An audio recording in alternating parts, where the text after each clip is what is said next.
name's Ian Clarke. I'm the current chairman of Cawston Band. The band was formed in 1886 as the Cawston and District Silver Prize Band, and the band has been in continual existence from 1886 through to this current time, 2014. I joined in 1980.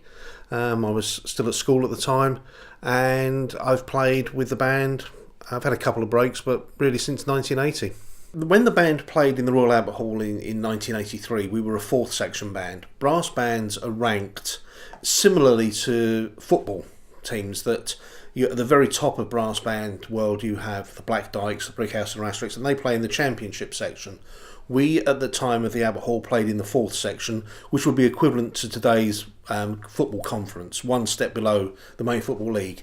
Since 1983, the band has actually risen to the first section, which is just one step below the lights of Black Dyke and Brickhouse and Asterisks. So the progression of the band over the last 30 years has been somewhat more rapid than it was previously.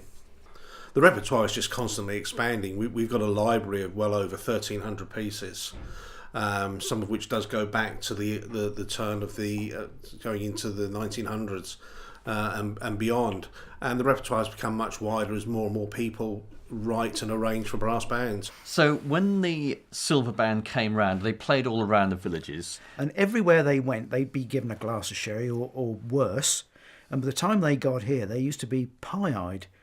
And they'd come in here and have another one and then go off somewhere else. And so, thank God there weren't breathalyzers in those days. Well, It right. was just great fun. It didn't affect their playing. It was brilliant. The band used to go carol playing around Cawston of a Christmas. And they would go play outside a house, knock on the door and be invited in for sherry and mince pies. And they'd go over, and it would spread out as the evening went on. And they got to one house and they played, and no lights came on. They thought that's a bit strange, so they played another carol. No lights came on, and I thought, well, this is very strange. And they'd been to a few houses before they got to this one, and thought it was very antisocial of these people. So they sent the youngest member of the band to knock on the door.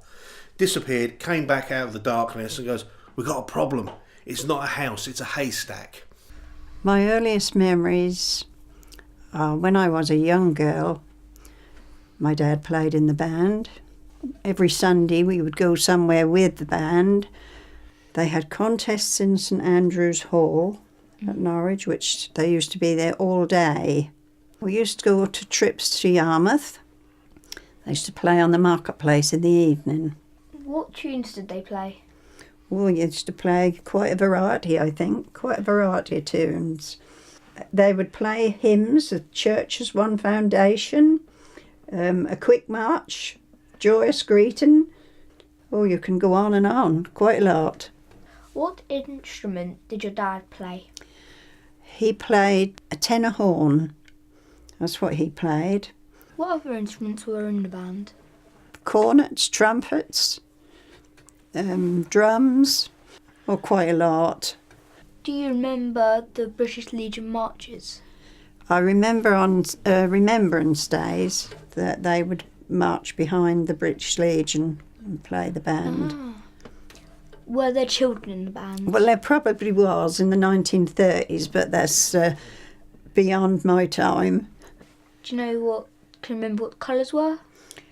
The colours of the band, they were green. And this is actually my father's hat that he wore, which I have kept all these years, but have now given it to the Historical Society to keep. So, Richard, what is this extraordinary photograph of? In the sort of 1926-27, my father and others, Johnny Perrone and Clifford Pye's father, Sam Pye, resurrected Cawston Band. And this, Dad was secretary of the band, and the band presented him this in 1930, just before his wedding. And this is Cawston Band with all the names of the members underneath. They were champions of all East Anglia. That's extraordinary. What's this here, Richard? This gentleman is Johnny Singleton, who was the conductor of Cawston Band. That's his son, who I think was a champion cornet player. That's a Cawston Band supporters club pencil and badge and various... Just a little write-up on it. Yeah. And champions of East Anglia, Cawston Silver Prize Band. They have a complete Hawks set, and this is 1929. Future plans for the band really are to keep the name of Cawston surviving. We find it's very important, and we're very proud of the name. I think that goes without saying. We've already done 2 CDs. Definitely have plans afoot to do a 3rd CD, and really just to keep entertaining as we like to think we've done for the last 127 years. I think it is, without getting my maths wrong.